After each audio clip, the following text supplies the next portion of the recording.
Hey guys, tonight we're going to journey back to the chill of medieval France, where your life as a peasant is about to begin and it's going to be rough. You're not just waking up in a charming little stone cottage with birds chirping and a warm fire crackling. No, you're waking up cold, sore, hungry, and most likely covered in fleas. Your straw-stuffed mattress smells like mold and sweat. There's no glass in your windows, just a wooden shutter that doesn't quite close and a draft snakes through every crack. Outside it's muddy, it's dark, and it smells bad. The pigs live just a few feet from your bed, separated by nothing but a thin wooden wall. And just so you know, there's no hot coffee waiting for you. There's no toilet, no toothbrush, and your one rough wool tunic smells like yesterday's stew. Welcome to peasant life. You probably won't survive this. So before you get comfortable, take a moment to like the video and subscribe, but only if you genuinely enjoy what I do here. And drop your location and local time in the comments. I love seeing where and when you're listening from. Now dim the lights, maybe turn on a fan for that soft background hum, and let's ease into tonight's journey together. The air is damp. The thatch roof overhead is already leaking again. You pull your scratchy blanket tighter, but the cold still finds your skin. You can hear your father outside already hacking at frozen mud with a shovel. The sun hasn't even risen yet, but it doesn't wait for you. If you live in 14th century France, you rise before dawn every day. No weekends, no breaks, just toil. The rooster crows and you know it's time.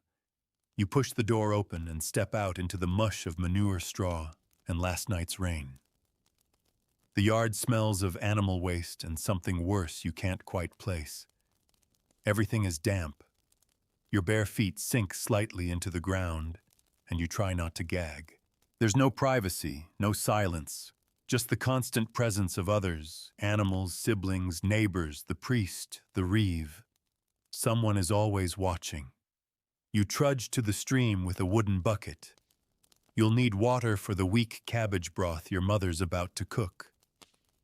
She's already huddled over a pile of embers, trying to coax life from the ashes with a damp breath of hay. She hasn't smiled in weeks. Her hands are cracked. Her back always aches. There is no word for comfort in your house it doesn't apply. The stream is nearly frozen. You crack the ice with a rock and dip the bucket. If you're lucky, no one upstream has dumped waste this morning. If you're not, well, you'll taste it later. You carry the bucket back, the cold slicing your fingers, your feet numb and purple. You're 8 years old. Your life expectancy, maybe 30 if you're lucky. Your sister died last year. Fever, gone in a day. The priest said it was God's will. Your mother didn't argue. Breakfast is a crust of rye bread if there's any left. It's hard as stone, but you gnaw it down with broth. There's never meat, not unless something dies. Your father sometimes traps rabbits, but that's illegal. The Lord owns all game. If you're caught, he can take your hands. Or worse. After breakfast, it's off to the fields. You don't own them, the Lord does, but you and your family must tend them. That's your rent for living here. A few narrow strips of land, part of the open field system. You don't get to choose your plot. And it's rarely the good stuff. Your field is shallow, stony, and soggy in winter.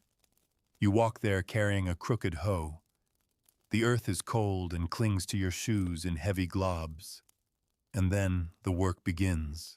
Turn the soil, break it, haul compost, pull weeds, dig trenches for drainage. This isn't your job, it's your existence. You're not a farmer, you're a survivor, and survival is bitter work. Around midday, the church bell rings. You pause to pray. The priest says God loves the poor. You're not sure what that means when your belly's empty and your hands are bleeding. But you bow your head and whisper the Pater Noster. Maybe someone is listening. Lunch is more broth. Maybe some barley if your mother traded something at market. You sit on a log, squatting to avoid the damp ground. Your siblings are all around you, eyes half shut with exhaustion. Your father mutters about taxes. The Lord raised them again. More of your grain gone before you can store it. He's angry, but there's nothing to do. If you resist, he'll send the bailiff, or the soldiers, or worse, the church. The afternoon brings more work. You clean the pigsty. You haul stones. You patch a leak in the barn roof with soggy straw. You try to ignore the aching in your back, the chill in your chest. Everyone is coughing lately. There's been talk of plague in the next village. You don't understand it, but you know it's bad. The priest is burning incense, saying prayers in Latin. No one knows what he's saying, but it smells better than the usual stench, so no one complains. Evening comes and the sun slinks away behind the gray clouds. You trudge home aching in every bone. The hearth fire is weak and smoke curls into the room because the chimney's cracked again. Dinner is more of the same porridge, thin and gray. Someone drops a pebble in the pot, and you joke that it adds flavor. No one laughs. Your mother is silent. She's been silent more and more lately. Maybe it's the grief. Maybe it's the hunger. Maybe she's just tired of this life. Your father is sharpening tools by candlelight. His hands are black with dirt. Your little brother is asleep, already curled up in a corner like a dog. Before bed, you say your prayers, the same ones every night. You ask for strength, for food, for dry feet. You ask that your cough doesn't get worse. You ask that the rats stay out of your straw pile tonight. You ask for nothing more. And then it's back into the moldy straw, back into the cold. You hear wolves howling in the woods. You hear the old man next door coughing again. His wife died 2 days ago. You pull the blanket over your ears, trying to pretend it's warmer than it is. You fall asleep, not knowing if tomorrow will be the same or worse. But you do know one thing: this is your life. This is what it means to be a peasant in medieval France. There is no glory, no comfort, no choice. Just mud hunger, work, and prayer. And it's only just begun. Morning returns like a slap. The light creeps in through the shutter gaps, but it isn't the gentle warmth of sunrise. It's a dim gray gloom that settles over everything like a wet wool blanket. You wake up sore, your body curled around the warmth of your own breath. You scratch at your skin, irritated again by flea bites. The straw beneath you crunches and smells faintly of mildew and urine. Your younger brother had an accident during the night, and no one's cleaned it. There's no soap. There's no clean water to spare. You step outside again and feel the squelch of the wet earth between your toes. You still don't have shoes. Most peasants don't not, unless they've saved up for years or inherited a pair. Your feet are calloused, cracked, and dirty. You've long stopped caring. The chill seeps in through your skin anyway. It's late autumn now, and that means frost-biting winds and long, dark evenings. The morning meal is pitiful, a chunk of cold porridge from last night, hardened like paste. You eat in silence, sitting on a 3-legged stool that wobbles beneath you. Your mother offers you a weak smile, but her eyes are distant. She's thinking of the winter ahead. Everyone is. You only harvested a third of what you hoped for this year. Too much rain in spring, and now the Lord demands his share. What's left for your family may not last. You set out with your father to the fields again. There's no rest, not even when your joints ache or your fingers are swollen. The land never waits. You pass other villagers' faces you know well. Some wave, most keep their eyes down. No one's had good news in a long time. Today's work is clearing stubble from the barley field. You yank up soggy remnants of stalks pulling against the stubborn roots with numb hands. It's monotonous, painful, and slow. You know this field better than your own thoughts. You know where the ground dips, where the earth turns to stone, where the weeds cluster like an invasion. By midday, you stop for water lukewarm from a leather flask that smells of sheep. You share it with your father. He coughs after drinking, wiping his mouth with a sleeve slicked with mud. He's aged 10 years in the past, too. His teeth are mostly gone. His shoulders are permanently hunched, but his hands still move with the rhythm of labor. He's done this his whole life, and he'll do it until the day his body finally gives out. The reeve arrives as you work riding in on a horse too fine for anyone in the village. He's the Lord's man here to check that everything's progressing, that dues are paid, that no one's shirking. His cloak is clean. His boots are dry. He doesn't speak to you, just to your father, and only with orders. The tithe will be collected early this year, he says. The Lord has guests and needs more grain. You don't say anything, but your stomach clenches. Early tithes mean less food through winter, less flour, less everything. Once he leaves, your father swears under his breath, quietly, carefully. No one dares to raise their voice against the system. That's not just disrespectful, it's dangerous. Everything you do belongs to someone else. The food you grow, the firewood you collect, even your body in a way. You're bound to the land, and the land is bound to the Lord. You finish the day by digging a drainage ditch at the edge of the pasture. It's slow going. The clay is thick and heavy. Your arms burn. Your fingers are raw. There's no glory in this. No one is writing songs about your toil. You wonder if anyone even sees it. As evening draws near, you walk back home with your father in silence. The sun dips low, casting the sky in a pale yellow, but there's no beauty in it for you.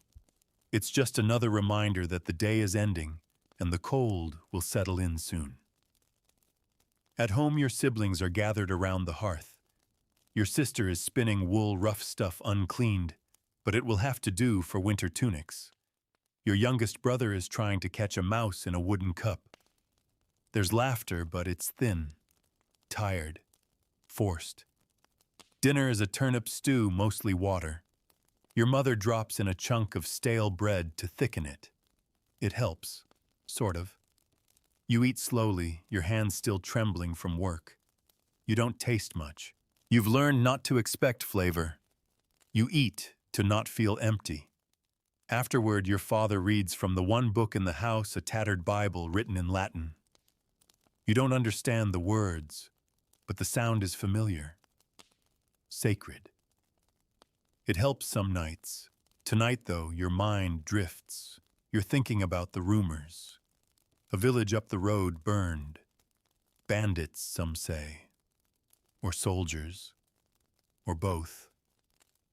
No one really knows, and no one dares travel to find out. There's no safety, not really. You could do everything right, pay your taxes, follow the rules, say your prayers, and still lose everything. A sickness, a storm, a soldier's whim, and there'd be no one to protect you. Later, you step outside to relieve yourself. There's no outhouse, just a dark corner behind the barn. The wind bites your skin. You hear owls. You smell smoke from a distant fire. You wonder what it would be like to live in a city. Maybe Paris. Maybe Orléans. Somewhere with walls. With real roofs. Maybe even meat. But that's a dream. You'll never leave this village. You'll work the same soil, eat the same gruel, die the same death as your parents and grandparents. You're part of the earth here, bound to it like roots. You crawl back into your corner of the hut, trying not to wake your siblings. You clutch a scrap of wool to your chest and close your eyes. But sleep doesn't come easy. Your back hurts. Your fingers twitch from the repetitive motions of labor. You think about the Lord's manor, about the feasts they have there. You've never seen one, but you've heard tales. Roasted meat, pies, music, wine. It sounds like a storybook, like another world. And maybe it is, because it certainly isn't yours. You drift off, wondering if tomorrow will be any different. But deep down you know it won't be. This is your life, peasant life, medieval France, and winter is coming. The morning frost has crept into your bones. You wake with your arms folded tightly across your chest, legs curled, trying to preserve a little warmth. The blanket did nothing. It's damp again. The roof above you drips rhythmically, and a chill drafts through the shutter, like the breath of something watching you sleep. You can see your breath in the air. Your little brother is coughing, deep rattling. You look over and see his cheeks flushed in fever. He's wrapped in the same threadbare tunic from yesterday, and it smells sour. Your mother glances at him and then quickly away. There's nothing she can do. There's no medicine, no doctor, no herbalist you can afford. You rub your eyes and feel the scratch of grime on your skin. It's been days since you had anything like a wash, maybe weeks. You can't remember. The stream is half frozen now and no one wants to waste water on something like cleanliness. You scratch your scalp feeling the familiar scurry of lice. It's normal. Everyone's infested. Your mother is already up. She hasn't slept properly in days. She stirs a pot over the fire, more barley water, thin and bitter. It's barely enough for the younger children, let alone the rest of you. You get a wooden spoonful, and it barely wets your tongue. Today's not a fieldwork day, not for your family. It's time to do the Lord's corvée. That means free labor offered to the manor as part of your feudal duty. No pay, no food, just obligation. Refuse and you could lose your land, your home. Or worse.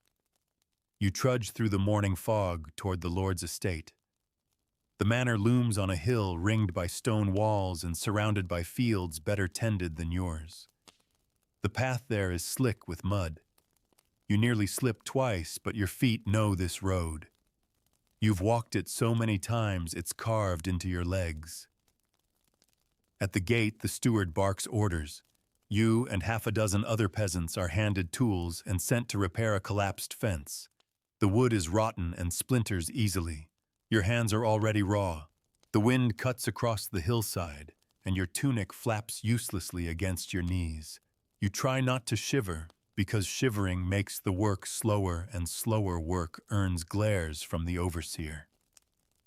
You catch glimpses of the manor house while you work stone tall and alien. There's a chimney and smoke coils lazily from it. That means fire. Real fire. Inside, they're probably baking bread or roasting meat. You try not to think about it. You saw the Lord once last spring. He rode past on a tall horse cloaked in velvet and fur. You remember thinking he didn't look like someone who worked. And he doesn't. He doesn't have to. By midday, your arms are leaden. You can't feel your fingertips. The cold, the work, it blurs together. A break is allowed, but no food is offered. You sit on a stump, chewing on a piece of yesterday's bread you brought with you. It's frozen hard and it cracks against your teeth. A servant from the manor walks by, carrying a tray of bone scraps from the Lord's lunch. A dog follows him, tail wagging, and he tosses it a chunk of meat. You watch that meat fall into the dog's mouth. Your stomach lurches. When the fence is done, you're ordered to help drag firewood up from the woods below. It's heavy and the path is steep. Every step feels like a punishment. You don't speak, no one does. The work beats words out of you. By the time you return to the village, dusk is already settling.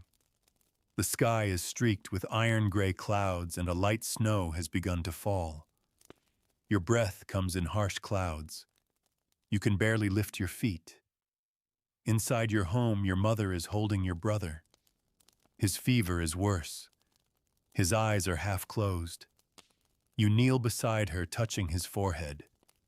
It's burning. He mumbles something, a prayer maybe, but his lips are cracked and dry. Your father enters and looks down at the boy. He says nothing, just crouches in the corner and begins to mend the yoke for the oxen. The silence is heavier than any word. Dinner is missed tonight. There's not enough. Your portion goes to your brother. He can't even finish it. Your stomach growls, but you don't complain. Hunger is a habit. Later, your mother sends you to fetch the priest. You wrap your cloak around yourself and step back into the snow. The path to the chapel is dark. The bell tower rises like a crooked finger against the black sky. The priest is an old man, thin as a spindle, his face lined by age and worry. He listens quietly and then follows you back. He says prayers over your brother and makes the sign of the cross with a shaking hand. He leaves a small vial of holy water and tells your mother to pray. That's all he can offer. You lie down beside your brother that night, the fire barely alive. He murmurs in his sleep words you don't understand. You whisper back nonsense maybe, but it comforts you. He doesn't stir again. The wind howls outside, rattling the shutters. You're exhausted, broken, but you can't sleep.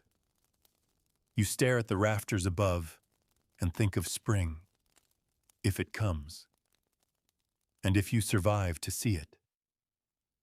The rooster doesn't even crow before the grief sets in. You wake to your mother's sobbing. That sharp, empty sound you've only heard once before when your sister passed last winter. This time it's your little brother. His body is still, cold. His chest isn't moving. The fever burned through him in the night, quiet and merciless, the way death often visits the poor, not with drama, but with stillness. Your mother rocks him back and forth, clutching him, like he might warm back to life. Your father doesn't speak. He stands near the hearth with his back turned, shoulders rigid. You feel like something inside your chest has folded in on itself. But grief has no luxury of time. The work waits. The Lord's land won't till itself. You help wrap your brother's body in the best cloth you have, which isn't much. It's the same rough linen you use for everything else. He's so small it doesn't take much. You lay him near the fire, not to warm him, but to keep the rats away. You'll bury him tonight if the ground isn't frozen too hard. Your mother stays behind. You, your father, and your older sister head back to the fields. No one says a word. The silence between you is louder than mourning. Even if you wanted to speak, what would you say? The sky is leaden again, hanging low like a curse. The earth is stiff, resisting the plow. The oxen are restless. One of them limps, which means another problem, because if that beast goes lame, your family's harvest next year will fail before it begins. Your father mutters under his breath, adjusting the yoke with rough fingers. The plow creaks, groaning with each pass. You follow behind, breaking clumps of soil with a hoe that barely holds together. Your sister moves slowly. Her eyes are red, her hands cracked from wind and work. There's no funeral procession, no tombstones, no rest.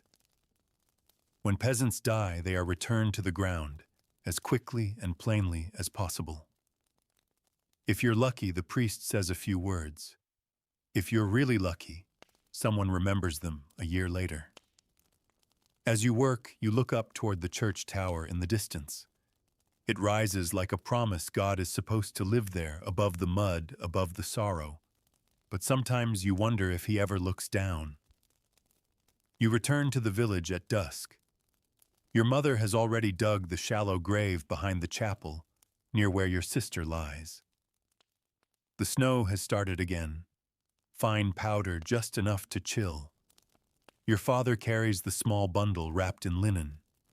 The priest meets you with a lantern and a flask of something holy. The burial is brief, a verse in Latin, a sprinkle of water, a cross traced in the air. Then silence. You take turns with the spade. The dirt is stubborn and cold. Every shovelful feels like betrayal, but there's nothing else to be done. When the hole is filled, your mother places a sprig of rosemary on top. You didn't know she had any left. It must have been saved for something special. That night, dinner is skipped again. No one is hungry. Or maybe everyone is too hungry to feel it. You sit in the corner of the hut, staring into the fire. You can hear the wind slipping through the walls, sighing against the beams. It's the only sound. There's no talk of tomorrow, but tomorrow will come anyway. It always does. And when it does, it brings something else tax day. The steward returns the next morning flanked by 2 armed men. You stand beside your father as he offers sacks of barley and rye, nearly everything you've stored for winter. Your mother watches from the doorway, eyes hard. You can tell she's doing the math in her head. You all are. How many days of porridge are left now? Not enough, but arguing with the steward would be suicide. He's just a mouthpiece anyway. The Lord's ledger says what it says. Your father signs it with an X because he can't write. Most can't. Reading is a luxury of priests and nobles. As the men ride away, you look back at your family. Their faces are drawn, ashy. Not from the cold this time, from despair. Later that week, the hunger settles in. Real hunger. The kind that doesn't leave your mind. You start noticing the bark on trees and wonder if it's edible. You chew on grass just to have something in your mouth. Your mother boils weeds into a kind of soup, bitter and sharp, but better than nothing. She's always good at finding things in the forest. Nettles, sorrel, dandelion roots. Survival knowledge passed down from peasant to peasant like sacred scripture. But even that can only go so far. Your sister collapses in the field 2 days later. She's not sick, just starved. You help her up. She insists she's fine, but her legs shake. You bring her home early. Your father doesn't say anything, just watches, jaw clenched. You wonder if other villages are suffering the same. If somewhere someone has enough bread. You've heard stories of cities where markets sell spices, cheeses, and salted meats. You can't even imagine what they taste like. Sometimes people speak of running away, escaping to a monastery, or to the forest, living like a bandit. You've heard tales of peasants disappearing and reappearing as mercenaries or pilgrims. But you also hear of those caught, dragged back, and punished, hands chopped, ears sliced. So you stay. Because fear is stronger than hope. That night your mother hums a lullaby. It's the same one she sang when you were small, and it sounds like warmth.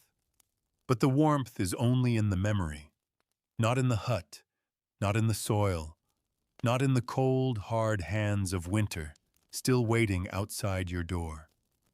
And it's only the beginning of the season. The frost thickens with each passing night, a white crust blanketing the fields and turning the world brittle.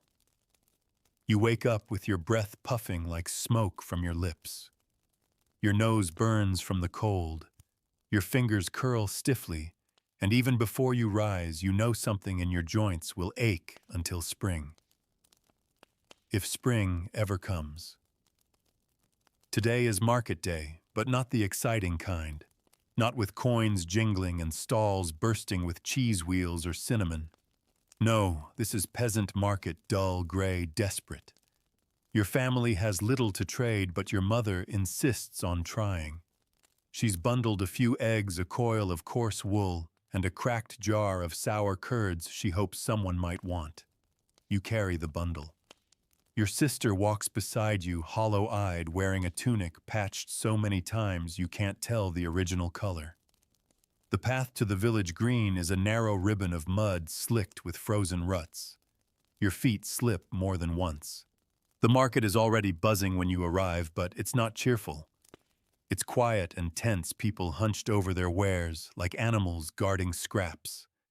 The air smells of old straw smoke and cabbage. Everyone's cold, everyone's hungry, and everyone's hoping to walk away with more than they brought. You pass stalls with bent spoons, limp vegetables, faded cloth.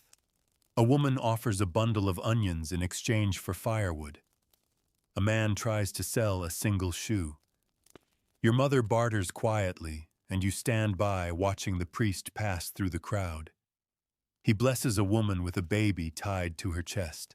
The baby doesn't move. The mother doesn't smile. Eventually, your mother trades the wool for a few withered apples and half a loaf of coarse black bread. A decent deal, relatively speaking. You get nothing for the curds, too sour, too watery. Someone sniffs and waves it off with a grimace. Your sister trades a carved wooden spoon for a piece of salted fish. It's dry, but it might stretch 2 meals if boiled. She slips it into her pouch like it's gold. As you leave the market, you pass the stocks. A man sits locked in place, his face swollen and purple from cold. He stole from the Lord's granary, they say. Or maybe he spoke too loudly about the taxes. No one really knows. No one really asks. That night, the bread is split 6 ways. It doesn't go far. Your mother soaks hers in broth to make it last longer. You chew slowly, stretching the moment, pretending the crust is softer than it is. The days blur after that. Cold, work, aching, sleep. Cold again. You wake, you work, you return to sleep, with the same relentless rhythm as the seasons. A few days later, you're tasked with gathering firewood. The forest edge is a 2-mile walk, and even then it's dangerous. The Lord has claimed much of the nearby woodland as his own. Technically, you're not allowed to cut anything but deadfall. Taking a living branch could mean punishment, flogging, or a hefty fine you'll never afford. Still, your family needs fuel. The hearth's gone dark too many nights. Your little sister sleeps curled against the oven for warmth, but it hasn't been lit in days. You walk with your older brother, a burlap sack slung over your back, and an old hatchet in your hand. The trees are skeletal black fingers scratching at the sky.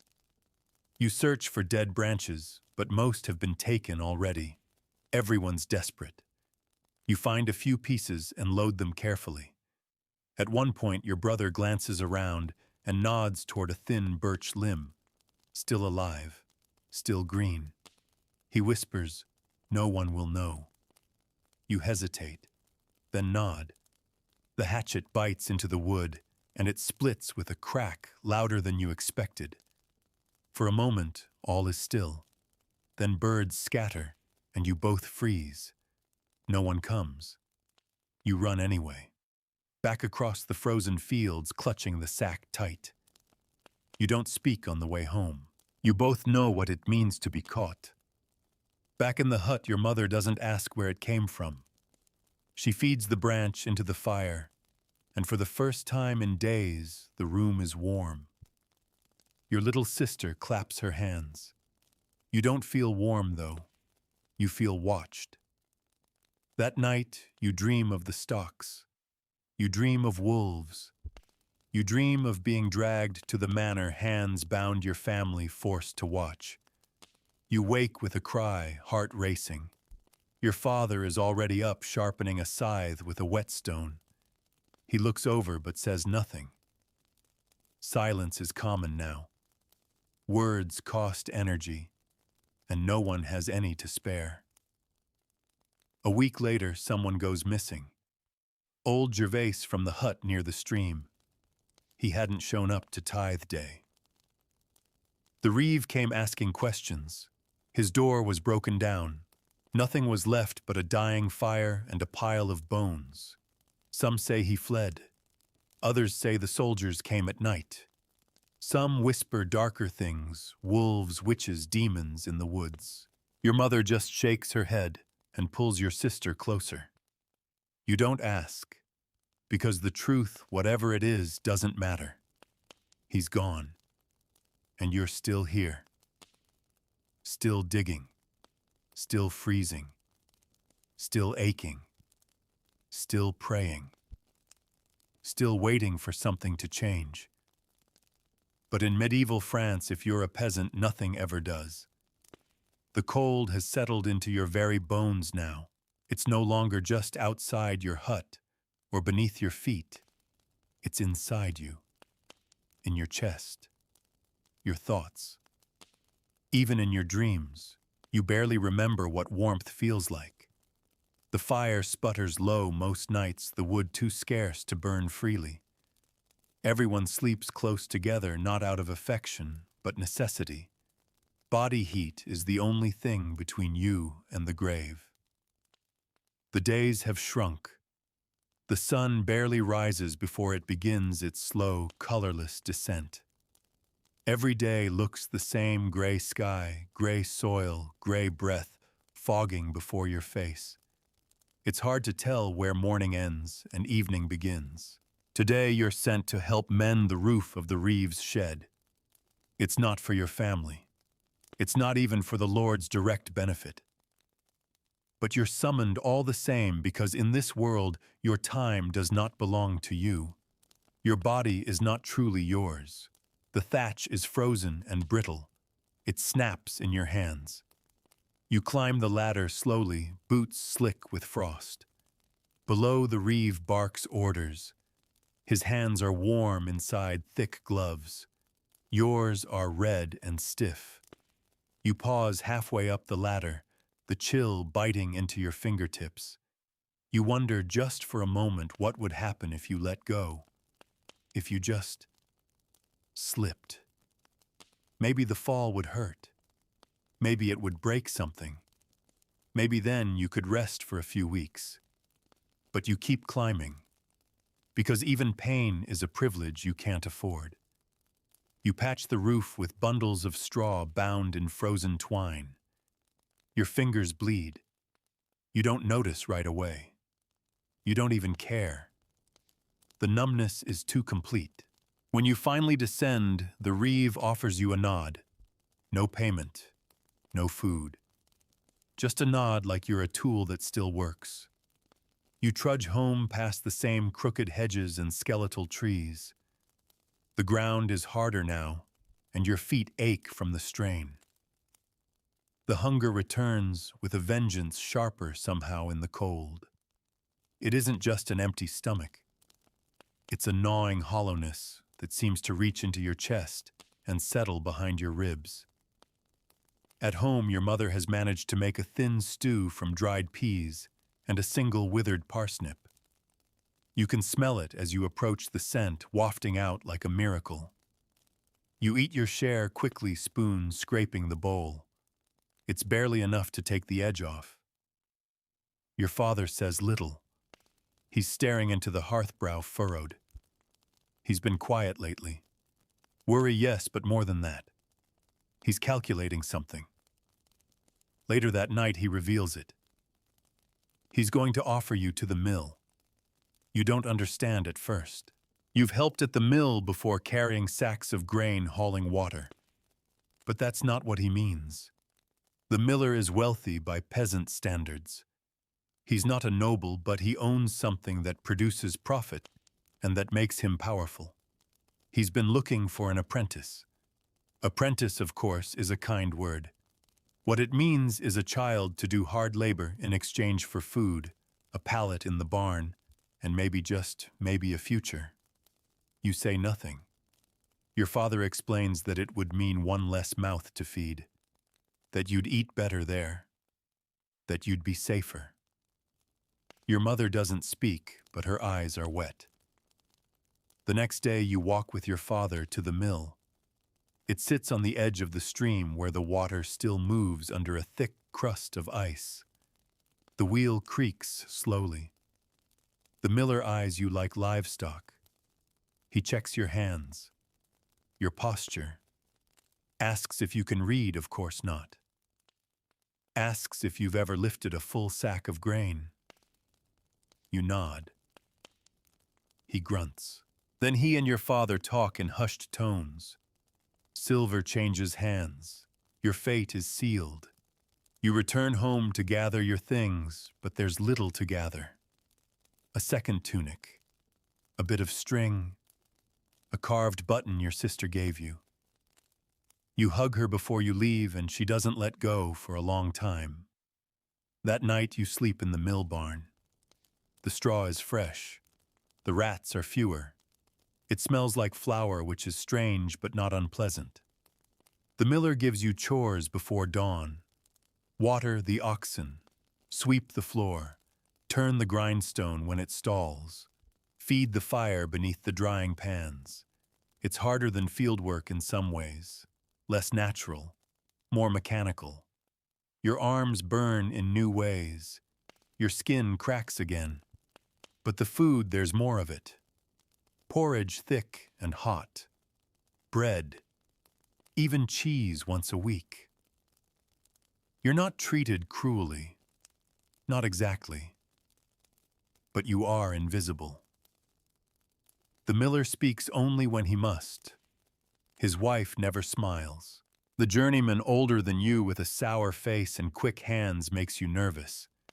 He mutters when you're too slow. Throws things sometimes. You learn to stay quiet, to move quickly, to be small. At night you lie in the barn listening to the creak of the wheel and the scurry of mice. You miss your sister's voice, your mother's hands, the sound of the fire crackling in your family's hearth. But you don't miss the hunger. You don't miss the cold that seeped into your marrow. You don't miss the hollow eyes at the market. Still, you wonder if your father regrets it. If your mother cried after you left. If your sister looks for you in the fields. You wonder. And wondering hurts more than work.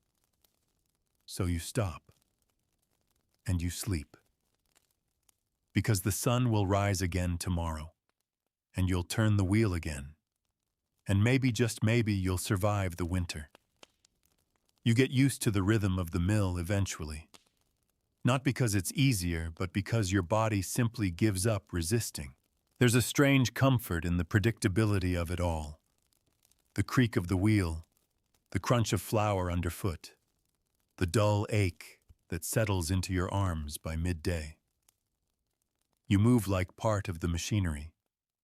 You sleep like a sack of grain, and you stop expecting anything more. Every morning begins the same. The sun isn't up yet. The air inside the barn is thick with dust and mouse droppings. Your breath makes clouds in the gloom. You rise, brush the straw off your tunic, and head to the stream. The bucket's cold bites your fingers. You feed the oxen first. Then you clean the troughs, sweep the floor, and check the fire. The miller only appears after breakfast. He eats first thick slices of bread, goat cheese, sometimes even eggs. You and the journeyman wait, always second, sometimes third. But you've learned to accept it. You've learned to wait. You've learned something else too, how flour is made. Real knowledge. The stones, the sifting, the grinding, all of it becomes familiar under your fingers. There's power in that, in understanding how something works, even if it's not yours to command. Still, there's little room for mistakes. The journeyman makes sure of that. He doesn't beat you, but he threatens to. And sometimes that's worse. You flinch before he lifts his hand, and he smiles when you do. One afternoon, he sends you to retrieve a sack from the upper loft. You climb the rickety ladder, careful not to slip. The light is thin and gray. The loft smells of dust, mouse urine, and something vaguely sweet, old grain maybe. You find the sack, but it's heavier than you expected. You drag it toward the ladder, but your foot slips on the rung. You fall partway down the sack, tumbling with you landing with a dull thud. Your ankle twists beneath you. Sharp pain shoots up your leg, and for a second you see stars. The journeyman storms over, not to check if you're okay, but to check the sack. The grain is mostly intact, but he curses anyway, accuses you of being careless. He doesn't touch you, but his words sting more. Try that again, and you'll be back in the fields where you belong, he spits. You nod, biting your tongue. You limp for the next 3 days, hiding the pain. The miller doesn't ask. No one does. Later that week, a noble carriage rolls through the village. It's rare to see one so close. Gold trim, tall horses, a crest you don't recognize. Everyone stops to watch. Peasants bow low like the dirt is sacred under such wheels. From the shadows of the mill house, you see the noblewoman inside, veiled and fine. She doesn't look at anyone, doesn't even glance toward the village. You feel something strange, then something between envy and anger. She will never know this life. Never carry sacks or nurse a twisted ankle in silence. Never kneel in frozen mud or wonder if her dinner will come. She floats above it all, and you are buried beneath it.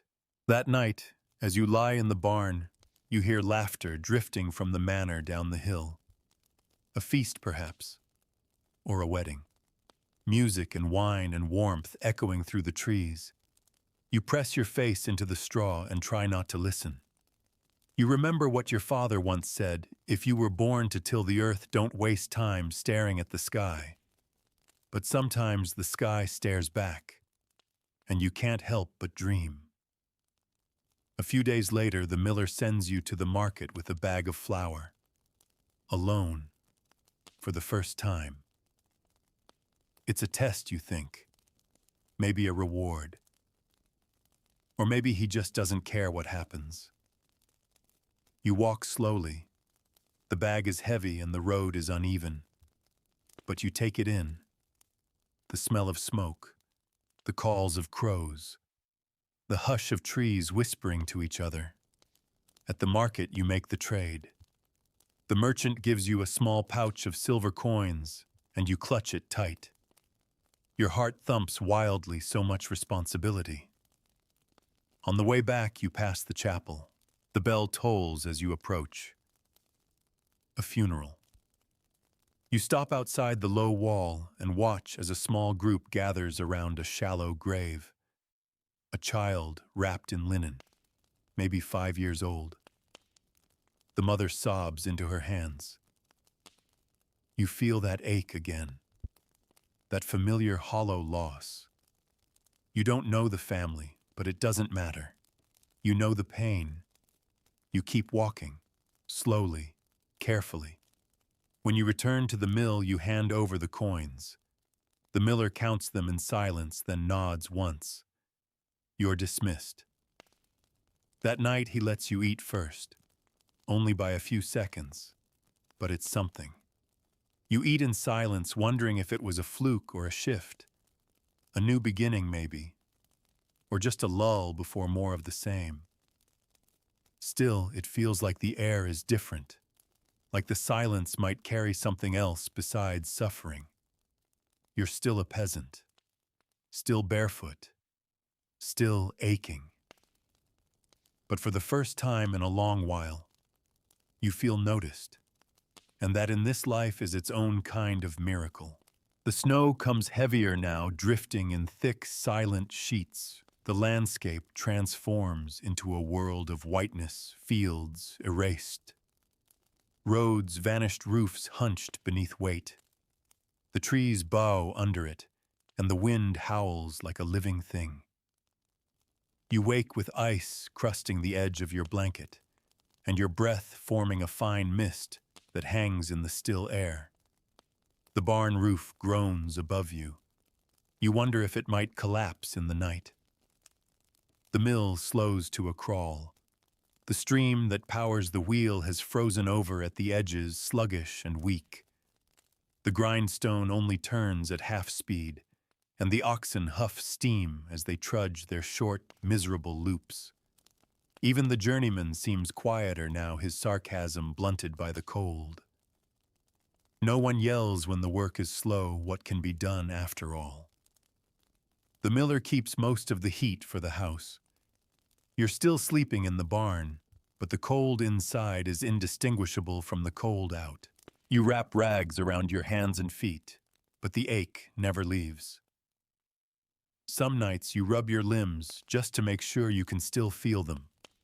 You've heard stories of fingers blackening, falling off. Frostbite, they call it. Still, you work. You don't stop. You can't. You've learned to load sacks quickly, even with half-frozen joints. You've memorized the rhythm of the gears, the song of the stones, the tug of a full bag just before it tips. You no longer wince at the ache in your back. It's simply there now, like your breath or your shadow. One morning, the miller calls you inside. His kitchen is warmer than any place you've been in months. The hearth blazes and a pot of stew bubbles on the fire. You try not to inhale too deeply to avoid seeming greedy. He doesn't offer you a bowl, just a seat. You sit stiffly, unsure. He looks at you a long time before speaking. He's older than you realized. His beard is gray now, and his hands are more gnarled than your father's. "I'm losing strength," he says quietly. "Can't haul like I used to. The journeyman's too slow, and not half as clever." You blink. He notices. You've learned quick. You don't talk back. You think. You don't know what to say. You just nod. He takes a sip of stew, wipes his mouth. "If I die with no son, everything I have reverts to the Lord," he mutters. "Even the oxen, even the stones, wasteful that." Then something astonishing. He asks if you'd stay. As an apprentice truly this time. Not just labor, not just hands, a future, a trade. It hits you slowly. You're not sure it's real. But he's serious. "You keep your head down," he says, "and in time I'll pass the mill to you. Name you my heir if the Lord permits. You want to shout, to weep, to run back to your mother and tell her you'll never go hungry again. But you don't. You simply nod. Slowly. "Good," he says, then dismisses you. Back in the barn, you sit in silence. The dust swirls in the beams of pale light. Mice rustle in the straw, but everything feels different. You think of your father bent over in the fields, your mother hands red with cold, your sister eyes hollow but always watching. You wonder if this means you've made it, escaped. But nothing's that simple, because weeks later the fever comes.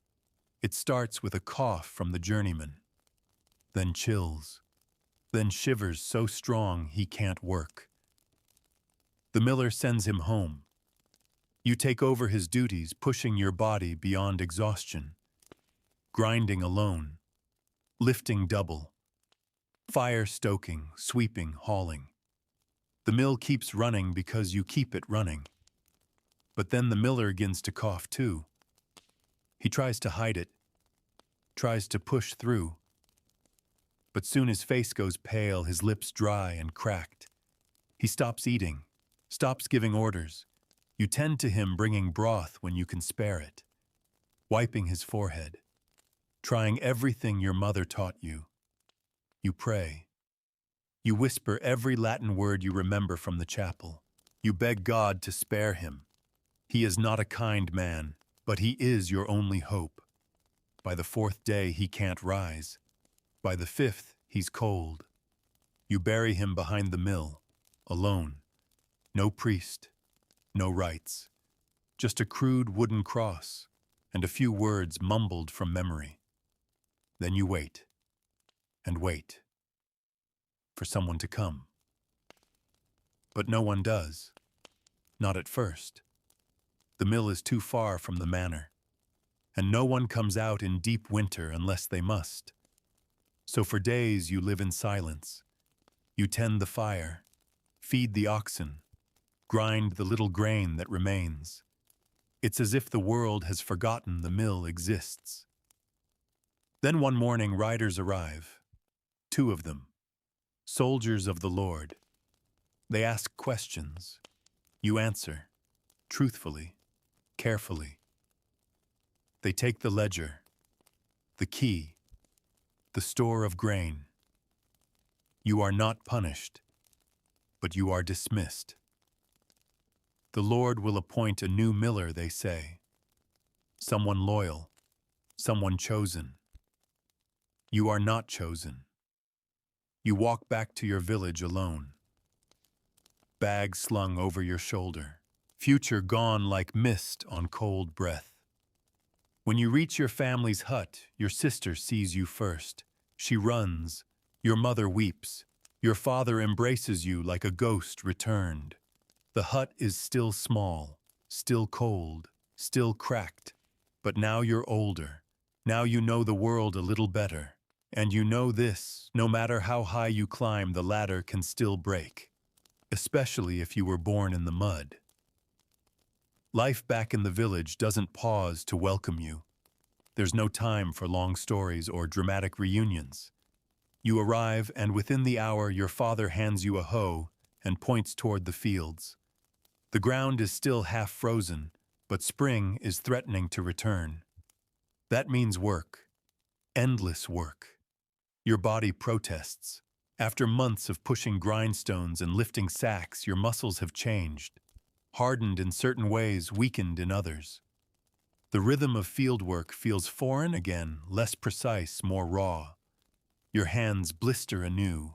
You try not to think about the mill, about what you almost had, about the warm hearth you tended, the food that came regularly, the future that was promised with a single glance and taken without a word. But your mind drifts there in the quiet moments, when the birds begin to return, when the frost begins to soften in the soil, when your little sister hums the same tune your mother used to sing during better seasons. The village has changed in your absence, subtly. 2 families are gone, swept away by sickness, some say. 1 man taken by the Lord's men for failing to pay his due. A new family moved into the crumbling hut by the stream. They don't speak much. They look half-starved. You recognize that look. You wore it not long ago. Your sister is taller now, her voice steadier. She watches you more closely than before, as if trying to understand what happened during your time away. You don't tell her much. There's no point. Words don't change what is. Your mother is thinner, her back more bent. But her hands are still swift when she kneads dough, still gentle when she fixes your tunic by firelight. You sit beside her some nights, watching her fingers move with quiet skill. You say thank you more often than you used to. She doesn't say much in return. She just smiles softly, sadly. One afternoon, the priest comes to the field. He carries a letter sealed in wax bearing the mark of the Lord's steward. He hands it to your father and waits. Your father reads it slowly, lips moving. Then he hands it to you. The letter offers a decree, a new tax, a spring levy, a gift to the Lord to celebrate the birth of his grandson. It's not optional. You do the math in your head. There is no way. Even with a perfect harvest, even if no one falls sick, even if the rains come just right, it still won't be enough. That night, your father speaks low by the fire. He says you may have to marry soon. Not for love, not for choice, for alliance, for grain, for survival. The girl's name is Leonore. Her family keeps sheep on the hillside. She's a year younger than you. You've spoken maybe twice. You nod. What else can you do? In the village, marriage is rarely romance. It's a trade just like wool or wood or wheat. You meet her 2 days later. She's pale, quiet, and sharp-eyed. You can tell she's scared. You try to smile. It feels strange on your face. You speak of the weather, the fields, the sheep. She listens, occasionally nods. Then she says something unexpected. I don't want to die in childbirth. You pause, unsure what to say. She shrugs. 3 sisters, gone, all trying to bring new life. You look away. The fire crackles between you. I'll try not to make you sad, you whisper. She laughs once, dry, not cruel. Then you're already better than most. Your courtship lasts 2 weeks. There's no wedding feast, just a blessing from the priest and a single loaf of bread passed between families. You move into a corner of her family's hut. It smells different, warmer somehow. You work beside her. You carry buckets together. You fix fences. You tend sheep when her father's too tired. And slowly, something fragile forms between you. Not love, not yet. But partnership. And in this world, that's the most precious currency there is. The months pass. The lambs come in spring. Your fields begin to green. There's still hunger, still pain. But there are days now, just a few, when you catch yourself humming while working. There's laughter at the well. Not often, but enough. A new baby is born to a neighbor. It survives. People bring herbs and cheese and prayers. They speak of omens, of good seasons. You find yourself hoping. It scares you. Hope is dangerous. It opens cracks in the armor you've built around your soul. But even still, it comes, quietly, like sunlight through the cracks in a shutter. You sit one evening with Leonore beneath a sky full of stars. The fire is low. The sheep bleat softly in the distance. She leans against your shoulder. We're still here, she says. And you nod. Because somehow, despite everything, you are. Still here. The summer creeps in like a soft sigh, subtle at first, the kind of warmth you almost don't believe in after the cruel stretch of cold. The wind no longer stings your skin. The ground softens. Grass returns to the paths. The trees bloom. There are even flowers again, bright little bursts of color against a world that had been gray for so long. You rise before dawn, as always, but this time the air doesn't bite.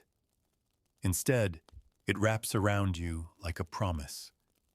For the first time in a long while, you stretch your limbs without pain. Your body remembers warmth like an old friend. The sheep are birthing now.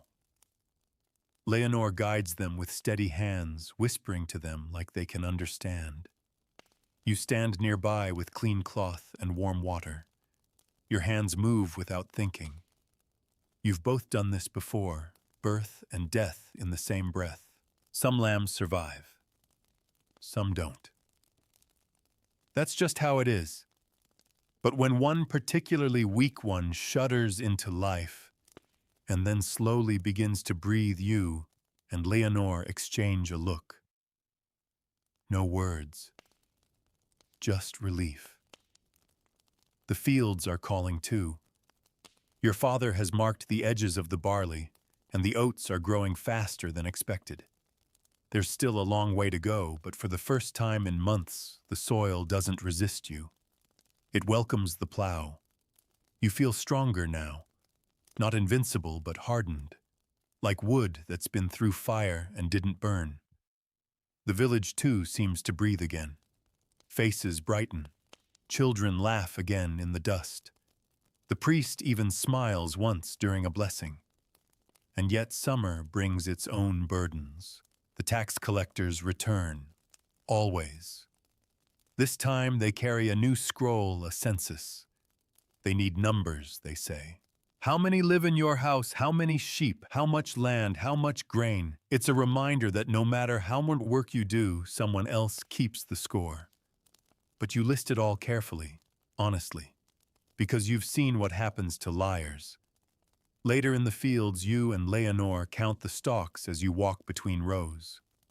She calculates how much flour they'll yield. You estimate what portion will vanish to the tithe, the tax, the church, the mill. You both know the truth. What you sow and what you keep are never the same. Still, you plant, you harvest, because hunger doesn't wait for justice. One afternoon, while stacking bundles of barley, you hear distant hooves. You look up to see a rider approaching. Not a taxman, this one wears the colors of the Lord's house, but rides alone fast. Everyone stops working as he dismounts and unrolls a scroll. The reeve reads it aloud in the village square. War. Again. Not here, not yet. But far to the north, a border dispute. The king calls for levies. Men from every village must prepare. A list will be drawn. Names chosen. You feel Leonore's fingers grip yours. Your father shifts beside you. His jaw clenches. There's no time to argue. No one dares. Later that night, over a bowl of onion broth, you speak quietly. Your name isn't on the list yet. But you're of age. You're strong. You're expendable. And you know what that means. If war comes, you'll go. Or someone else will go in your place, maybe your father, maybe a neighbor, maybe a boy not yet grown. Either way, someone will die. You step outside after supper. The sky is thick with stars. You can hear an owl somewhere deep in the woods. Leonore joins you. She carries a wool shawl and wraps it around both your shoulders. You'll come back, she says. Not a question, a command. You nod, but you both know it's not your choice. Still, her belief matters. It holds you up. The next morning, the reeve posts a list on the chapel door. 5 names. Yours isn't one of them yet, but it could be next time. So you work harder. You build a stronger fence. You help your father clean the tools. You shear the sheep with Leonore until your fingers blister. Because even if war doesn't call you, life will. And life in this place always asks for everything. The days grow longer. The sun bakes the soil. The crops rise inch by inch. You drink from the stream. You sleep in the dust. You dream of quiet. You dream of children who might live. Of winters that don't kill. You dream of more. But mostly you dream of just enduring. Of making it through another season. Of breathing through one more tax, one more harvest, one more cruel decree. Because in medieval France, a peasant's greatest achievement is not wealth, it's survival. And every day you open your eyes, you earn that title all over again. The sun has scorched the earth to a brittle crust now. Summer deepens not into leisure or rest, but into harder labor. The fields blaze beneath a sky that rarely clouds, and every breath you take tastes of dust. The wheat stands tall, golden, and ready, but so are the expectations. The harvest must be perfect, and it must be swift. You and Leonore work shoulder to shoulder. From dawn until the last sliver of light fades, you move through the rows. Sickle in hand, backs, bent legs aching. The rhythm becomes hypnotic cut, gather, bind haul. Sweat drips into your eyes. Your shirt sticks to your back. You don't speak. You conserve every ounce of energy for the next swing, the next bundle. The others join you, your father, your sister, even the priest who takes off his robe and ties back his graying hair. In harvest season, all hands must serve. The Lord's men will take their portion whether the crop is bountiful or not. And this year it is bountiful, but that doesn't mean you will be. At midday, you rest in the thin shade of a hay cart. Leonore hands you a strip of bread coarse and dry and a flask of watered ale. You eat without tasting. Your hands are blistered. Your muscles burn. But beneath all that, something else stirs. Pride. Not the kind sung in ballads, not the kind that builds statues, but the kind you earn in silence when the wheat falls in clean cuts, when the bales stack high, when the barn creaks with fullness. You're not free. You don't own the land. But for a moment, it feels like something belongs to you. Then the Lord's steward arrives. He comes with a pair of carts and 4 men, eyes sharp and voices curt. They move through the barns like hawks counting measuring marking. You try not to watch. You know what's coming. They take 1/3 of everything. They don't ask. They don't explain. They simply load the sacks onto their carts and vanish into the tree line. Your father stares after them. His lips press into a line. Your sister wipes her eyes. You return to the barn and count what's left. It might last. If the winter isn't cruel. If the rats stay away. If no one gets sick. That's too many ifs, but it's all you have. That evening, a feast is held in the square, not grand, but as close as your village gets to celebration. A fire is lit. Bread is passed around. Someone roasts a pig, the smell filling the air like a spell. Children dance. Old songs are sung. For a while the burdens loosen. You and Leonore sit near the edge of the firelight. She leans against you. Her head is warm on your shoulder. She hums softly, one of her shepherd's tunes, the kind that sounds like wind on the hill. You watch the flames flicker and think, maybe, just maybe, this is what peace feels like. But even in celebration, the weight never lifts completely. A neighbor Etienne stumbles into the square late, blood on his sleeve. His youngest was bitten by a boar in the woods. He came for help, for herbs, for prayer. The priest rises. So does your mother. You and Leonore follow. The boy doesn't make it. The wound festers. The fever comes. By morning, he's gone. The feast is over. The field returns to silence. The barn feels emptier. That's how it goes in this life. A good day cracks open into sorrow without warning. You learn to expect it. You learn not to trust too much in joy. Later that week, the Lord's men return. Not for tax, this time for soldiers. 2 more names added to the levy. One of them is Mathieu, the quiet boy with the stammer. He's barely 16. He's never held a sword. He cries when they call his name. His mother begs. His father curses. It changes nothing. You help him pack. A crust of bread, a wool tunic, a carved token from his sister. Before he goes, he hugs you, tightly. You want to tell him it'll be all right, but you don't lie, because you've seen enough to know the truth. After the soldiers leave, Leonore finds you in the pasture. She doesn't speak at first, just rests her hand on yours.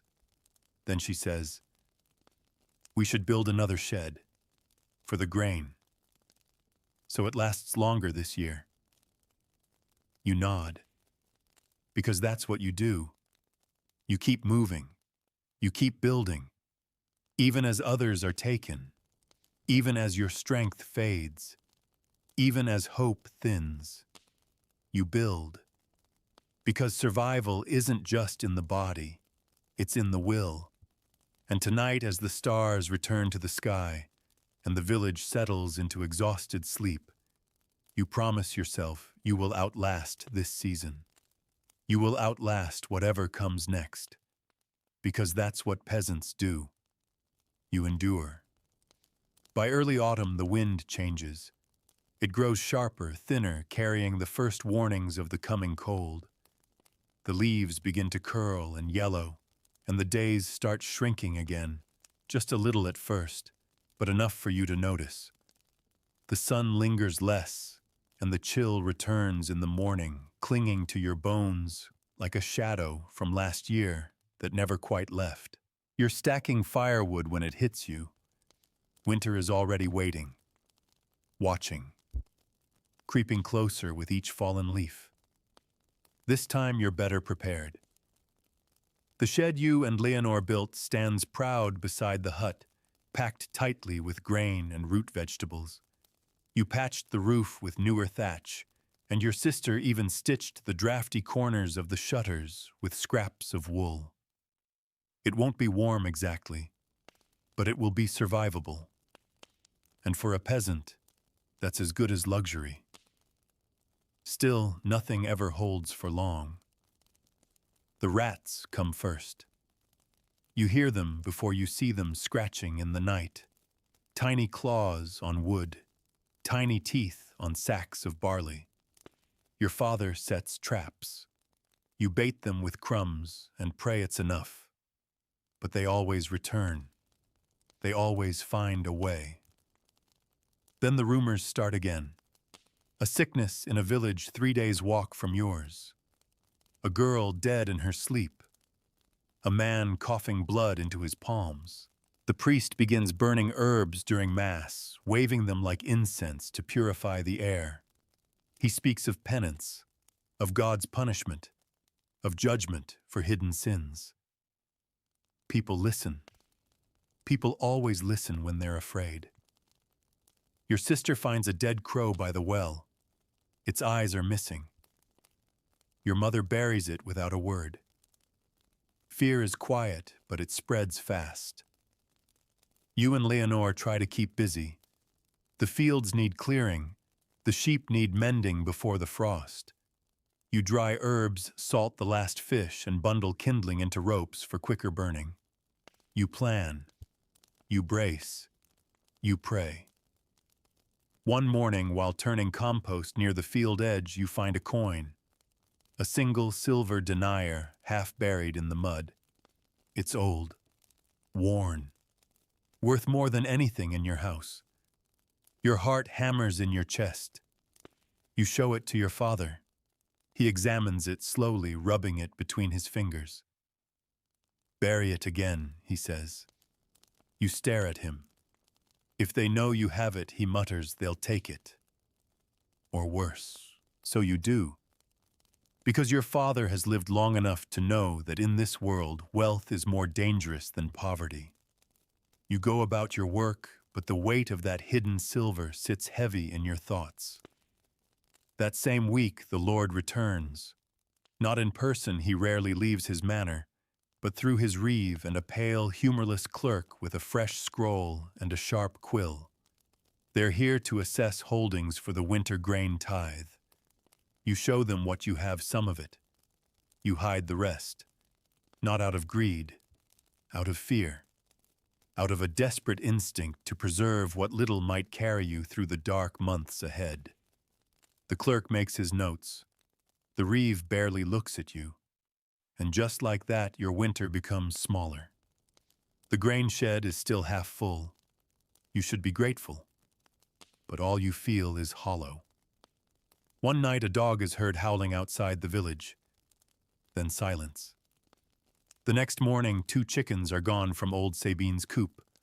No footprints, no signs, just feathers. Wolves, they say, or spirits, or maybe just thieves. No one knows for sure. No one ever does. You begin sleeping with a small knife tucked beneath your straw. Leonore does the same. The nights are longer now. The air bites again. The light fades faster. Your mother begins to cough. Not a deep one. Not yet. But it lingers. You watch her movements more closely. How she winces when she bends. How she rests more often. Your sister notices too. You gather herbs. You steep roots. You boil everything you can find in water until the taste makes you gag. It helps, a little, but you know what's coming. Winter. Always winter. The village begins to fold in on itself. Less laughter. More muttering. Doors stay closed longer. People walk with their heads down. Even the priest seems quieter now, his sermons more subdued, more sorrowful. One Sunday he reads from the Psalms and pauses halfway through. The Lord is close to the brokenhearted, he says, voice cracking. He saves those who are crushed in spirit. No one speaks after, not even the children. You and Leonore walk home in silence, your hands intertwined, not for affection, but reassurance. Proof that you're still here, that you're still alive. Later that week, your sheep begin to die, one by one. No clear cause, no visible wounds, just stillness in the morning and glassy eyes in the straw. You bury them quietly without ceremony. There's no time for grief. Only action. You trade one of your last sacks of oats for a poultice the herbal woman swears will help. It doesn't. You bury another sheep the next day. Then, in the middle of the night, a scream pierces the village. You sit upright. So does Leonore. Then comes another scream. Not words, just pain, long and raw. You run outside barefoot, cold, stinging your feet, and you see flames rising from a hut near the center of the square. Neighbors run with buckets. Water sloshes. Smoke thickens. By dawn, the hut is gone. 2 lives with it. No one knows what started the fire. A candle, maybe. A fallen ember. Maybe despair. You don't ask. You just help dig the graves. The earth is hardening again, and winter once more opens its jaws. The first snowfall arrives quietly, just before dawn. No trumpets, no storm, only a faint, persistent whisper against the roof. You wake to a pale light filtering through the wooden shutters, softer than usual, and a strange stillness. When you open the door, the world has changed. Everything is white.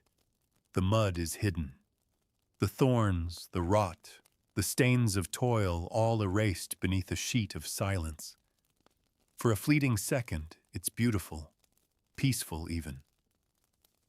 You stand barefoot in the doorway, breath clouding, heart oddly light. Then the wind cuts through your tunic, and the illusion shatters. The beauty was only skin deep. Beneath the snow is the same frozen ground, the same broken fences, the same fear of hunger that's haunted you since last year. Leonore steps beside you and exhales slowly. It's early, she says. We're not ready. And she's right. The sheep, already fewer in number, huddle together in the corner of the shed, their breath rising in soft columns. You feed them a little more than usual, watching their sides for signs of sickness. After last month's losses, each one is precious like coins you can't afford to lose. Inside the house, your mother's cough has worsened. It rattles her whole chest now, and her hands tremble when she lifts the cup of broth. She tries to wave off the concern. Just the chill, she says, voice hoarse. It's nothing. But everyone knows what it means when a peasant coughs through winter. There's no firewood left in the stack. You and your father take axes to the forest knowing full well what you're risking. You can only cut what's dead. That's the law. But the dead branches are buried under snow, brittle and useless. You pass by the spot where you found the silver denier months ago. You glance at the earth beneath the snow, and you think of digging it back up. Maybe this is the moment. Maybe now, with the world frozen and everyone desperate, it might buy medicine, or meat, or safety. But you don't dig, because silver can't stop death, only delay it. You return with half a bundle of kindling. It burns fast, too fast. That night your father pulls you aside, says the Lord's steward has begun inspecting livestock again. Rumor is he's collecting donations to support the levy, meaning if you own anything useful, it won't be yours for long.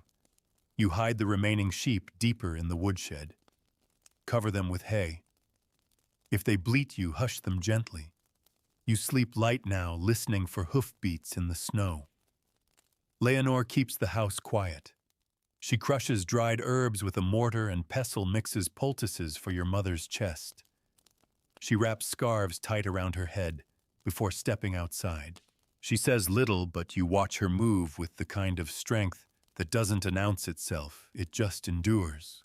One morning you find your sister sitting beside your mother's bed holding her hand. Her eyes are red. Your mother is asleep, breath thin and shallow. You bring water. Your sister doesn't speak. She just lifts the cup and wets your mother's lips. Later, you go to the priest. You ask for the sacrament. He hesitates. Not because he doesn't care, but because so many have asked already. There are only so many hours in the day. Only so much oil left for the lamp. But he comes. He kneels beside her, whispers the words, anoints her forehead. She smiles once, a small thing, barely there. But it's the most peace you've seen on her face in weeks. She lasts another day, maybe two. Then she's gone. You dig the grave with your father. Your hands blister from the frozen soil. Your breath burns in your lungs. Your tears freeze on your cheeks before they fall. The priest says the words again, this time slowly, as if he knows how many more he'll need to say this winter. You plant rosemary at her grave, like she did for your brother. Leonore doesn't cry. She only holds your sister while she cries. You sit by the hearth that night, staring into the embers. The silence isn't peaceful. It's heavy, like a lid sealing something in. You whisper your prayers into the smoke, not for miracles, not for joy, just for enough food, enough wood, enough strength. The next morning it's colder, so cold that the frost creeps across the inside of the windows, so cold that your breath lingers in the air like a ghost. Your sister doesn't want to leave her bed. She curls beneath the blanket, quiet still. Leonore rubs her feet, makes tea from pine needles and bark. You go outside and check the sheep. One is dead. You don't bury it. You drag it to the back strip, the hide, and butcher what you can. The meat is thin, the ribs too sharp. But it's food. You salt it, store it in cloth. Say nothing to the steward when he passes through, later sniffing the air like a dog. Each night grows longer. The stars hang lower as if watching. The wind howls like a warning. But still you're here. Still you rise. Still you work. Because the snow may cover everything, but it cannot bury your will. And as long as that burns inside you, however dim, you are not done. The wind moans low across the fields now like the voice of something ancient and angry. Snow has hardened into sheets of ice blanketing every path, every rooftop, every silent grave. Nothing moves quickly. The village has grown still, not with peace, but with exhaustion. Even the animals huddle silently in their stalls, their breath thick and steaming. You wake before dawn, not out of habit anymore, but out of necessity. The cold doesn't let you sleep. It presses against your bones like a question you can't answer. The fire has gone out again. You rise and rub your limbs to life, then move to relight it with what little wood remains. Leonore is already up tending to your sister. The girl sleeps deeply now, not from rest, but from fatigue. Food is nearly gone. The salted sheep meat is down to rinds and sinew. The broth is thin and bitter. You chew slowly, eyes on the shutter, as the wind tries to creep through the cracks. It's nearly Christmas. The priest says this is a holy time, that we must be grateful, that the Savior came poor, wrapped in cloth laid in straw.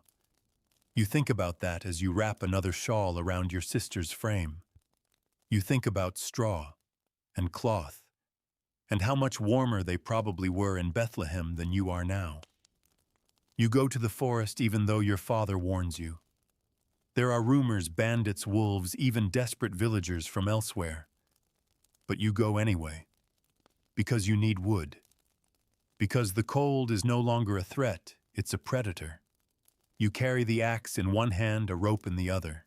Every tree looks the same now, branches black against the white. You follow deer tracks deeper than you should. The forest muffles everything. Snow swallows every sound. You find dead wood beneath a tangle of brambles.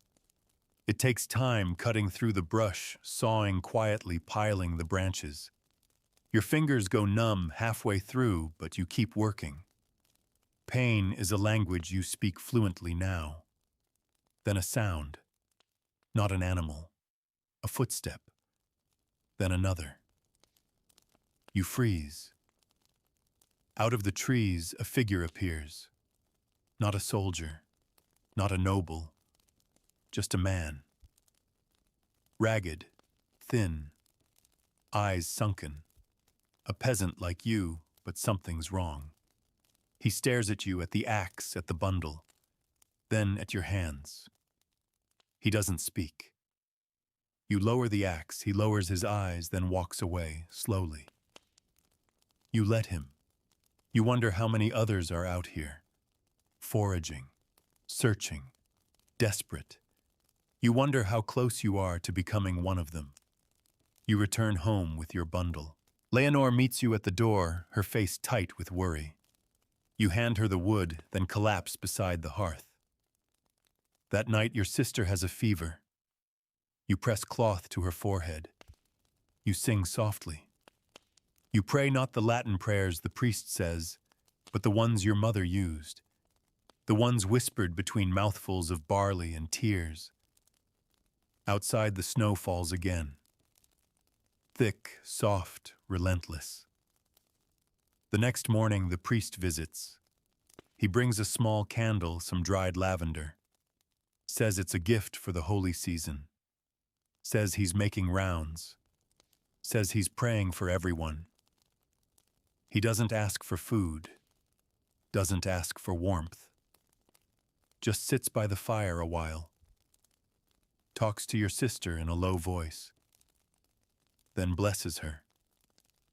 Before he leaves, he takes your hand. Presses something into it. A single clove of garlic. It's all I have left, he says. You nod. And somehow that small clove feels like a miracle. Leonore slices it thin and adds it to the broth. The smell alone lifts your spirits. For a moment, the room feels warm. You remember your mother's stories, how garlic was protection. From spirits, from illness, from evil. You let yourself believe it. That night, you sit by the fire with Leonore. Your sister sleeps, fever-cooled. Your father snores softly on the floor. You hold hands beneath the blankets. Not out of fear, not out of hunger, out of something else, out of love. You don't say it, but you feel it. And in a winter like this, that's more than enough. Tomorrow the cold will return, the wind will bite, the hunger will grow. But tonight the fire crackles gently, and for once the silence is kind. The wind moans low across the fields now like the voice of something ancient and angry. Snow has hardened into sheets of ice, blanketing every path, every rooftop, every silent grave. Nothing moves quickly. The village has grown still, not with peace, but with exhaustion. Even the animals huddle silently in their stalls, their breath thick and steaming. You wake before dawn, not out of habit anymore, but out of necessity. The cold doesn't let you sleep. It presses against your bones like a question you can't answer. The fire has gone out again. You rise and rub your limbs to life, then move to relight it with what little wood remains. Leonore is already up tending to your sister. The girl sleeps deeply now, not from rest, but from fatigue. Food is nearly gone. The salted sheep meat is down to rinds and sinew. The broth is thin and bitter. You chew slowly, eyes on the shutter as the wind tries to creep through the cracks. It's nearly Christmas. The priest says this is a holy time, that we must be grateful, that the Savior came poor, wrapped in cloth, laid in straw. You think about that as you wrap another shawl around your sister's frame. You think about straw and cloth, and how much warmer they probably were in Bethlehem than you are now. You go to the forest even though your father warns you. There are rumors, bandits, wolves, even desperate villagers from elsewhere. But you go anyway, because you need wood, because the cold is no longer a threat, it's a predator. You carry the axe in one hand, a rope in the other. Every tree looks the same now, branches black against the white. You follow deer tracks deeper than you should. The forest muffles everything. Snow swallows every sound. You find dead wood beneath a tangle of brambles. It takes time cutting through the brush, sawing quietly, piling the branches. Your fingers go numb halfway through, but you keep working. Pain is a language you speak fluently now. Then a sound. Not an animal. A footstep. Then another. You freeze. Out of the trees, a figure appears. Not a soldier. Not a noble. Just a man. Ragged. Thin. Eyes sunken. A peasant like you, but something's wrong. He stares at you, at the axe, at the bundle, then at your hands. He doesn't speak.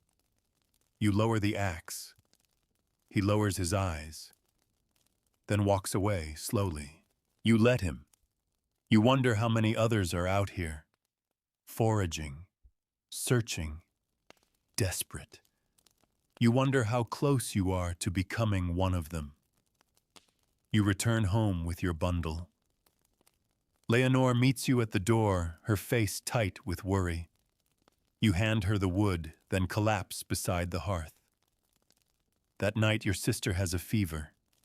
You press cloth to her forehead. You sing softly. You pray not the Latin prayers the priest says, but the ones your mother used. The ones whispered between mouthfuls of barley and tears. Outside the snow falls again. Thick, soft, relentless. The next morning the priest visits. He brings a small candle, some dried lavender. Says it's a gift for the holy season. Says he's making rounds. Says he's praying for everyone. He doesn't ask for food. doesn't ask for warmth, just sits by the fire a while, talks to your sister in a low voice, then blesses her. Before he leaves, he takes your hand, presses something into it. A single clove of garlic. "It's all I have left," he says. You nod, and somehow that small clove feels like a miracle. Leonore slices it thin and adds it to the broth. The smell alone lifts your spirits. For a moment the room feels warm. You remember your mother's stories, how garlic was protection. From spirits, from illness, from evil. You let yourself believe it. That night, you sit by the fire with Leonore. Your sister sleeps fever-cooled. Your father snores softly on the floor. You hold hands beneath the blankets, not out of fear, not out of hunger, out of something else, out of love. You don't say it, but you feel it. And in a winter like this, that's more than enough. Tomorrow the cold will return, the wind will bite, the hunger will grow. But tonight the fire crackles gently, and for once the silence is kind. The end of winter comes not with fanfare, but with a slow, stubborn drip, a trickle from the eaves, a soft crack in the ice that lines the stream. The snow doesn't vanish, it withdraws inch by inch, like a tired beast retreating into the shadows. You notice it first in the mud. It returns to the paths thick and wet, coating your boots and clinging to your thoughts. One morning the frost is gone from the inside of your window. You press your fingers against the wood and feel dampness, not ice. That alone feels like a blessing. Your sister begins to sit up again. She eats. Only a little, but it's more than she did for weeks. You watch her movements the way you once watched the weather, closely, nervously waiting for signs. She speaks too. A few words. A request for water. A laugh, even small and hoarse, but real. Leonore smiles when she hears it. You catch your breath and try not to hope too quickly. The priest says Lent has begun, that it's a time of preparation, that we should look forward to Easter and resurrection and renewal. But when he says it this year, you can tell it's different. His eyes are red. His steps are slower. He buried 6 villagers this winter, maybe more. He doesn't list them. He doesn't have to. Everyone remembers. Still, he lights the candles on Sunday. Still, he reads from the book. Still, he blesses the children and prays over the sick. Because if there's anything you've learned, it's this: even the smallest acts of faith are acts of resistance. You begin walking farther each day just to see what's survived. The woods are still mostly bare, but green shoots push through the snowmelt. Wild onions, nettles, tiny buds on skeletal trees. You call Leonore to see. She crouches beside you, brushing soil from the leaves. Her smile returns quiet and round like the moon. You decide together to plant early. It's a risk. The frost might return. But the seed has been waiting too long in your hands, and so have you. Your father digs slowly now. The winter aged him like a storm ages a tree. He stands but with scars. You work beside him. You don't need to speak. The rhythm is enough. The grain shed is nearly empty, but the soil is waking up. The oxen are lean, but they still pull. And your hands, though cracked and calloused, still know how to sow. You bury the seeds like prayers. The days stretch again, a little longer, a little warmer. Your bones begin to thaw. One evening, a child is born in the village. A boy. His mother nearly died, but she didn't. And neither did he. People gather outside her hut to hear him cry. You all smile. Some cry. The priest says nothing, just holds the child and closes his eyes. It feels like a turning, like something has loosened in the sky. You return home and share the last of the salted meat with your father, your sister Leonore. No one speaks, but something hangs in the air between you, something fragile but radiant. Hope. Not the loud kind, not the kind shouted from towers, but the kind you carry deep inside. The kind that survives frost and famine and grief. The kind that comes back with the birds. You lie beside Leonore that night, her hand wrapped in yours. The stars are back glittering like embers in a hearth. You remember how a year ago you woke up to the same cold wind, the same drafty shutters, the same empty stomach. You've lost so much since then. But you're still here, still breathing, still working, still hoping. And you realize something. This life, it doesn't get easier, but you've grown stronger, not just in your arms or your back, but in your spirit, in your silence, in your refusal to give in. You are a peasant.